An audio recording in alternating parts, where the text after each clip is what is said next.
RTC కార్మిక సంఘాలతో ప్రభుత్వం చర్చలు కొనసాగుతున్నాయి. డిప్యూటీ సీఎం బట్టి విక్రమార్కతో ఆర్టీసీ జేఏసీ నేతలు భేటీ అయ్యారు. చర్చల్లో పాల్గొన్న ఆర్టీసీ జేఏసీ నేతలు ఆర్టీసీ ఎండీ నాగిరెడ్డి పాల్గొన్నారు. మరోవైపు ఉన్నతాధికారుల కమిటీతోనూ ఆర్టీసీ జేఏసీ నేతలు భేటీ అయ్యారు.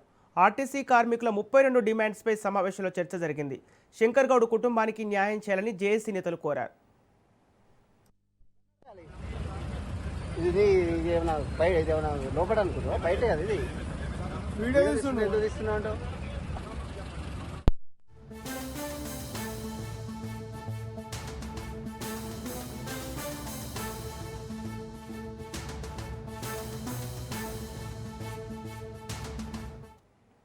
ఆర్టీసీ కార్మిక సంఘాలతో ప్రభుత్వం చర్చలు కొనసాగుతున్నాయి. డిప్యూటీ సీఎం బట్టి విక్రమార్కతో ఆర్టీసీ జేఏసీ నేతలు భేటీ అయ్యారు. చర్చల్లో పాల్గొన్న ఆర్టీసీ జేఏసీ నేతలు ఆర్టీసీ ఎండీ నాగిరెడ్డి పాల్గొన్నారు. మరోవైపు ఉన్నతాధికారుల కమిటీతోనూ ఆర్టీసీ జేఏసీ నేతలు భేటీ అయ్యారు. ఆర్టీసీ కార్మికుల 32 డిమాండ్స్పై సమావేశంలో చర్చ జరిగింది. శంకర్ గౌడ్ కుటుంబానికి న్యాయం చేయాలని జేఏసీ నేతలు కోరారు.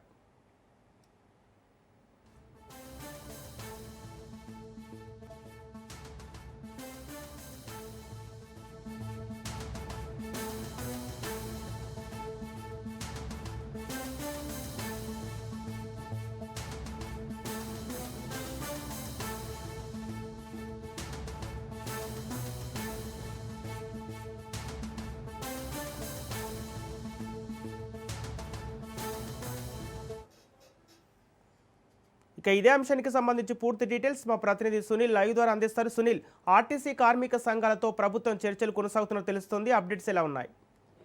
కొద్దిసేపు క్రితమే ఆర్టీసీ కార్మికులతో ఉన్నతాధికారుల భేటీ కొనసాగుతుంది. ప్రస్తుతం చర్చలు అయితే జరుగుతున్నాయి.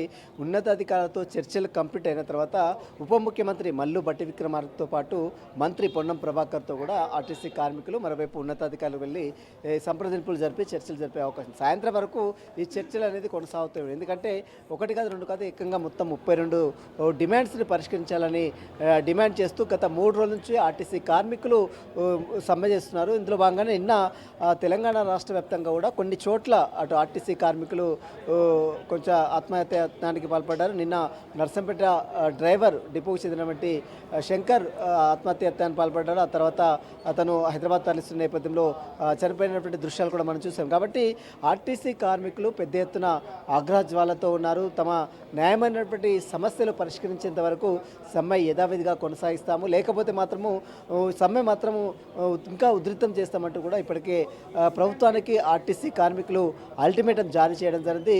నిన్న జరిగినటువంటి సంఘటనతో ఒక్కసారిగా రాష్ట్ర ప్రభుత్వము రాష్ట్ర ముఖ్యమంత్రి రేవంత్ రెడ్డి ఒక్కసారిగా అప్రమత్తం కావడం జరిగింది. నిన్న మధ్యాహ్నం అంటే క్యాబినెట్ సమావేశం నిన్న 3 గంటలకు జరిగితే ఆ క్యాబినెట్ సమావేశంలో ప్రధాన ఎజెండాగానే ఆర్టీసీ సమస్యలకు సంబంధించిన విషయాలపై కూడా క్యాబినెట్లో చర్చించి ఒక నిర్ణయం కూడా తీసుకున్నారు.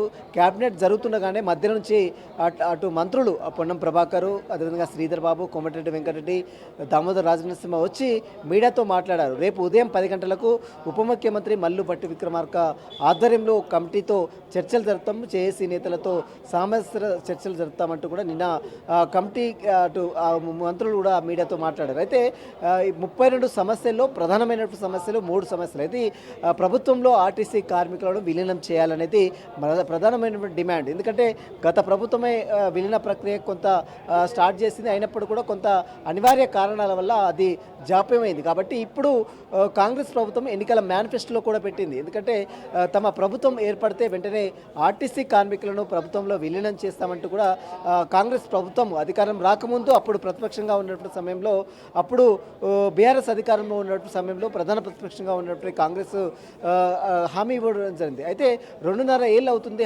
ఇచ్చినటువంటి గవర్నమెంట్ వచ్చి, అయినప్పుడు కూడా ఇంతవరకు హామీ నెరవేర్చకపోవడంతోనే కార్మికులు సమ్మె బయట పట్టారు. దాదాపు 40 రోజుల క్రితమే సమ్మె నోటీసులు ఇచ్చారు. ఆ సమ్మె నోటీసులు ఇచ్చినప్పుడు కూడా రాష్ట్ర ప్రభుత్వం నుంచి ఎలాంటి రెస్పాండ్ రాకపోవడంతో ఇక గత్యంతరం లేక ఆర్టీసీ కార్మికులు సమ్మె బయట పట్టారు. ప్రస్తుతం 3 రోజుల నుంచి ఆర్టీసీ కార్మికులు సమ్మె చేస్తున్నారు. నిన్న జరిగినటువంటి సంఘటనతో తెలంగాణ రాష్ట్ర వ్యాప్తంగా అన్ని డిపోల వద్ద నల్ల బాడ్జీలతో తెలంగాణ రాష్ట్ర వ్యాప్తంగా కూడా ఆర్టీసీ కార్మికులు పెద్ద ఎత్తున ఆందోళనలు నిరసనలు వ్యక్తం చేస్తున్నారు.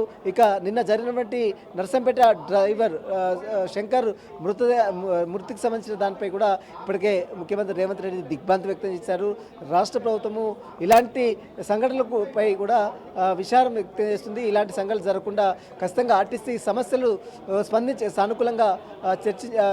సానుకూలంగా దీన్ని కూడా పరిష్కరించే విధంగా చర్యలు తీసుకుంటామని కూడా ముఖ్యమంత్రి రేవంత్ రెడ్డి హామీ కూడా ఇవ్వడం జరిగింది. కాబట్టి ఈరోజు జరిగినటువంటి చర్చలు మరి విఫలం అవుతాయా లేదా ఆర్టీసీ లేవనెత్తున్నటువంటి ప్రధాన సమస్యలు ఒకటి విలీన ప్రక్రియ సంబంధించినటువంటి అంశంతో పాటు పాలసీ నిర్ణయాలు ఏదైతే ఈవీ బస్సులకు సంబంధించిన విషయంలో తీసుకొస్తున్నారు. ఆ ఈవీఎం బస్సుల వల్ల పెద్ద ఎత్తున ఆర్టీసీ డ్రైవర్లని ఇతర జిల్లాలకు బదిలీ చేస్తున్నారు.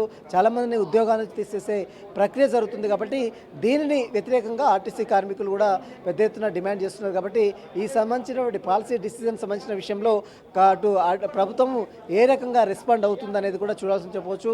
దీంతోపాటు పీఆర్సీ సంబంధించినటువంటి దాదాపు 2017 నుంచి కూడా పీఆర్సీ అనేది ఇంకా పెండింగ్లో ఉంది. కాబట్టి ఆ పీఆర్సీ సంబంధించినటువంటి విషయాలపై కూడా క్లారిటీ ఇవ్వాల్సినటువంటి అవసరం ఉందండి. దీంతోపాటు రిటైర్ అయినటువంటి ఉద్యోగులకు సంబంధించిన విషయాలపై బెనిఫిట్స్ సంబంధించిన విషయాలు కూడా ఇంకా క్లారిటీ లేదు. చాలామంది చనిపోతూ వస్తున్నారు. ఇప్పటికైనా రిటైర్ అయినటువంటి ఉద్యోగుల బెనిఫిట్స్ సంబంధించిన అంశంపై కూడా పూర్తిగా పెండింగ్లో ఉన్నటువంటి బకాయిలన్నీ కూడా క్లియర్ చేసే విధంగా ప్రభుత్వం చర్యలు తీసుకోవాలంటూ కూడా కార్మికులు అదొక సమస్యగా పెట్టారు. ఇవన్నీ విషయాలపై కూడా మరి ప్రభుత్వం ఏ రకంగా రెస్పాండ్ అవుతుంది. ఇప్పటికే ఆ కమిటీ ఏదైతే ఐఏఎస్ అధికారులతో వేసిన కమిటీ ప్రస్తుతం అయితే చర్చలు జరుగుతుంది. ఈ కమిటీకి చర్చలు కంప్లీట్ అయిన తర్వాత వీరందరినీ ఉప ముఖ్యమంత్రితో పాటు మంత్రులతో కూర్చొని మళ్ళీ చర్చల్లో పాల్గొంటారు. మరి చర్చలు కంప్లీట్ అయ్యేంత వరకు అంటే సాయంత్రం వరకు కూడా ఈ చర్చలు కొనసాగుతాయి అంటున్నారు. కాబట్టి మరి చర్చలు సఫలమవుతాయా, రాష్ట్ర ప్రభుత్వము 32 సమస్యలు పరిష్కరించేందుకు ముందుకొస్తుందా, మరి ఏమైనా టైం బాండింగ్ పెడుతుందా, లేదా ఒకవేళ టైం బాండింగ్ పెడితే వీరు ఏ విధంగా రెస్పాండ్ అవుతారు, యూనియన్ నేతలు దానికి ఒప్పుకుంటారా, ప్రభుత్వం చేస్తున్నటువంటి హామీలకు నిర్వహిస్తామని హామీ ఇస్తే ఆ హామీలకు వీరు యాక్సెప్ట్ చేస్తారా లేదా అనేది కూడా మధ్యాహ్నం తర్వాత క్లారిటీ కూడా వచ్చే అవకాశం. ప్రస్తుతం అయితే సచివాలయం వేదికగా యూనియన్ అధికారులతో ఆర్టీసీ కార్మికుల యూనియన్ అధికారులతో మాట్లాడుతూ ప్రస్తుతం అయితే కమిటీ అధికారుల మాత్రం చర్చలు జరుగుతున్నాయి. ఈ కమిటీ అధికారుల చర్చలు కంప్లీట్ అయిన తర్వాత ఉప ముఖ్యమంత్రి మల్లు భట్టి విక్రమార్కతో కూడా చర్చలు జరిగే అవకాశం ఉంది. చూడాలి ఈరోజు ప్రభుత్వం వీరికి సంబంధించిన విషయాలపై సానుకూలంగా ఉన్నప్పుడు కూడా ప్రధానంగా పాలసీ నిర్ణయాలకు సంబంధించిన విషయంలో ఏ రకంగా ముందుకెళ్తుంది, ఏ రకంగా కార్మికులను ఒప్పిస్తుంది, ఏ రకంగా సంబంధించినటువంటి సార్ట్అవుట్ చేస్తుంది అనేది కూడా చూడాల్సిందని చెప్పవచ్చు. Okay, thank you Sunil.